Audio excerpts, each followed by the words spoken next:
Hello friends, welcome to my channel SR classes.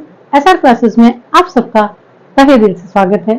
जैसा कि आप सब जानते हैं कि एसआर क्लासेस में आप हिंदी के बहुत सारे कंटेंट्स को क्लियर करते हैं। इसमें चैप्टर्स भी हैं, इसमें ग्रामर भी है, इसमें बहुत सारे क्लासेस के लिए कहें कि 6 से 10 तक की हिंदी ग्रामर की बात कर लें या किसी कॉम्पिटिटिव एग्जाम की ग्रामर की बात कर लें, आपको पूरी ग्रामर का विषय मटेरियल जो है वो आपको यहाँ पर उपलब्ध होता है। और आई होप आप लोग पीछे के सारे वीडियोस देखे होंगे आप लोगों ने, और उससे आप लोगों को ये चीज तो पता लगी गई होगी कि यहाँ पर हमें जो नॉलेज दिया जा रहा है, जो ज्ञान सिखाया जा रहा है, या कहे कि जो कंटेंट को जो क्लियर किया जा रहा है, बड़े ही आसान तरीके में किया जा रहा है, उसको हम चुटकियों में ही सॉल्व कर लेते हैं। पिछले वीडियोस में हमने संधि के टॉपिक्स क्लियर किए थे, जिसमें हमने संधि की परिभाषा, संधि के प्रकार, स्वर संधि में भी दीर्घ संधि, गुण संधि और वृद्धि संधि कर ली थी। आज हम करेंगे यन संधि। यन संधि करने की शुरुआत करने से पहले, जैसा कि आप सब जानते हैं कि हमारे चैनल की परंपरा क्या है, क्या करना है। आज आपके दिन नए हैं तो आप चैनल को सब्सक्राइब जरूर कीजिएगा और शेयर कीजिएगा, कमेंट कीजिएगा और लाइक करना तो बिल्कुल भी मत भूलिएगा। और चैनल को आप क्या कहें कि इस वीडियो को आप बहुत ही अच्छे तरीके से, बहुत ही शांत भाव से देखिएगा। आप यदि एक बार इस वीडियो को ढंग से देख लेंगे, आसान ध्यानपूर्वक देख लेंगे, तो मेरा पूरा वादा है आपसे कि आपको संधि का जो टॉपिक है, जो जीवन भर सिरदर्द बना हुआ रहता है, वो आपका सिरदर्द जो है तुरंत ही गायब हो जाने वाला है। आज हम नया टॉपिक शुरू करते हैं, यन संधि। तो परिभाषा ये कहती है कि जब ई उ और री के बाद, यानी प्लस के पहले क्या होना चाहिए, या तो जब ई हो, प्लस के पहले ई हो, ये छोटा ई या बड़ा ई हो, छोटा ऊ या बड़ा ऊ हो, और री हो, तो उसके बाद कोई असमान स्वर आए। असमान स्वर होना चाहिए बच्चों। यदि ई के साथ में, बाद में, प्लस के बाद में भी ई आ गया, छोटा ई या बड़ा ई आ गया, तब तो क्या हो जाएगा, दीर्घ संधि में चला जाएगा। ऊ आ गया तो क्या होगा, वो भी दीर्घ संधि में चला जाएगा।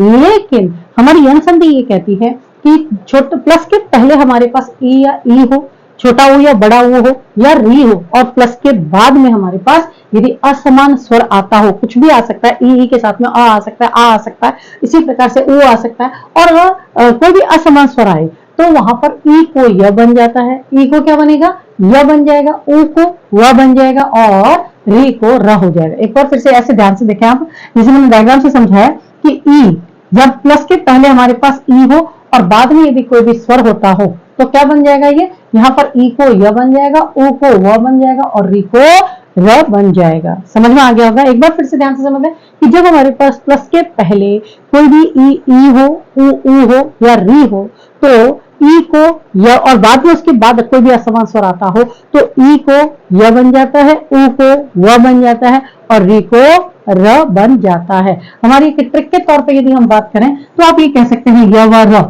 यन संधि में आपके क्या आएगा, य व और र आने वाला है। देखिए दीर्घ संधि में क्या होता है, बीच में जो भी परिवर्तन होता है तो वहां पर बड़ा आ मिलेगा आपको, बड़ा ई मिलेगा आपको, बड़ा ऊ मिलेगा। और इसी प्रकार से गुण संधि में हमें क्या मिलने वाला है, या तो ए मिलने वाला है या तो ओ मिलने वाला है। और इसी प्रकार से हमने वृद्धि संधि करी थी, तो दो मात्रा आई की मिलेगी या तो दो मात्रा औ की मिलेगी। सारी संधियां स्वर संधियों का बिल्कुल अलग अलग पहचान है, कहीं कोई कंफ्यूजन वाली बात ही नहीं है। लेकिन यदि हमारे पास सब शब्द के बीच में, संदिष्ट पद के बीच में यदि या तो य दिख जाता है, या तो वह दिख जाता है, और या तो र दिख जाता है, तो वहां पर हमारी यन संधि होगी। लेकिन यन संधि की कंडीशन एक ये भी होती है कि इसके पहले का जो वर्ण होता है वो हमेशा आधा होना चाहिए। कैसे, जैसे मैं आपको समझा देती हूँ। जैसे आप समझे, एक उदाहरण से समझे पहले, इति प्लस आदि, इति प्लस आदि। अब देखिए यहां पर हमारे पास क्या है, प्लस के पहले हमारे पास ई।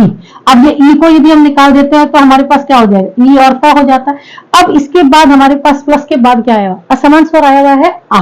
असमान स्वर क्या है, आ है, और प्लस के पहले क्या है हमारे पास ई। हमारी संधि क्या कहती है कि ई हो, तो हमारे पास ई है और उसके बाद कोई असमान स्वर है, तो इस ई को हम क्या बना देंगे, ये ई जो है हमारा य में परिवर्तित हो जाएगा, और ये जो आदि है ये ऐसा का ऐसा ही रह जाएगा।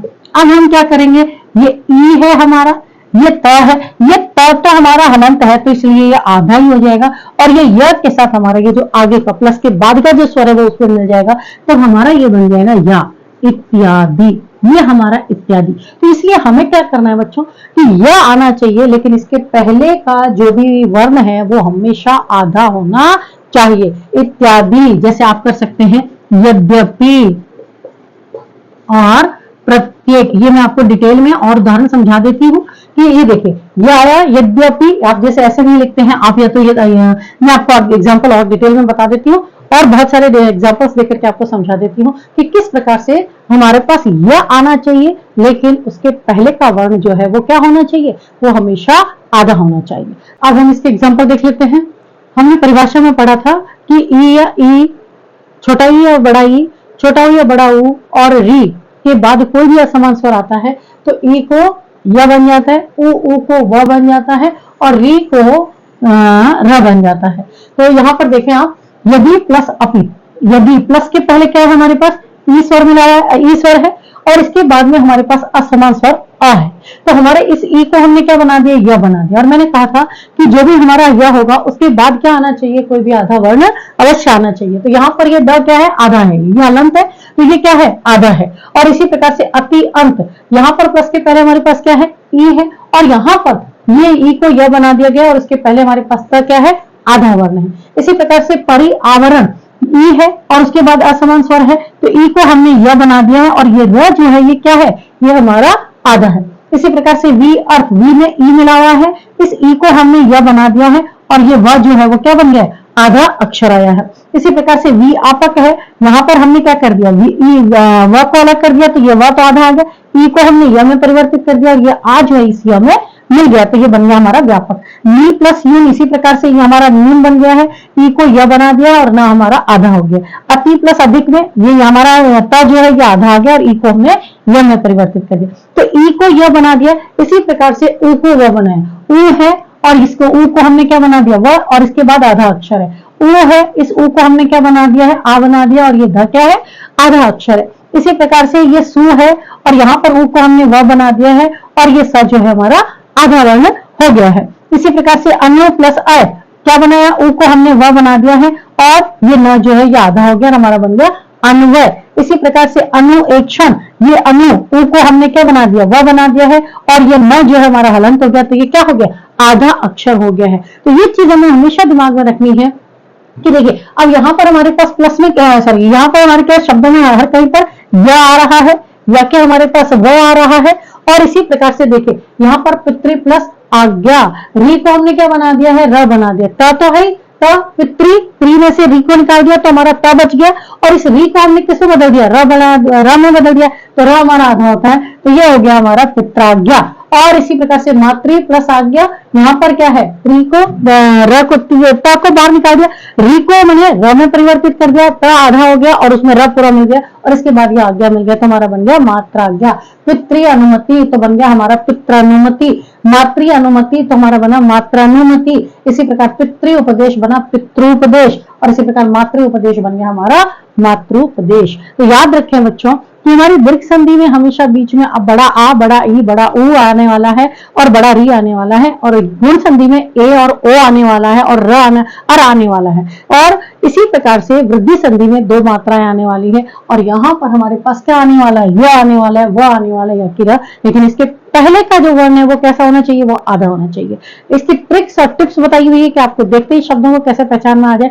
आप तो लिंक मैंने वीडियो डाला हुआ है, देखते ही संधि कैसे पहचाने, और संधि के सारे ट्रिक्स एंड टिप्स भी दी हुए हैं। आपने नहीं देखा हो तो वहां जाकर के आप लिंक पे जाकर के वीडियो पे जाकर के जरूर वीडियो को जरूर देखिएगा। लिंक डिस्क्रिप्शन में आपको संधि के सारे दे दी जाएंगे, जाकर के अच्छे से देखिएगा, आपको संधि के सारे डाउट्स क्लियर हो जाने वाले हैं। सारी संधियां जो है टिप्स पे रख जाने वाली है, देखते ही शब्दों को आप पहचान जाने वाले हैं। और अगली संधि हम अगले वीडियो में फिर करेंगे, वो रहेगी हमारी अयादी संधि। अगली संधि के साथ फिर मिलते हैं, तब तक बाय बाय।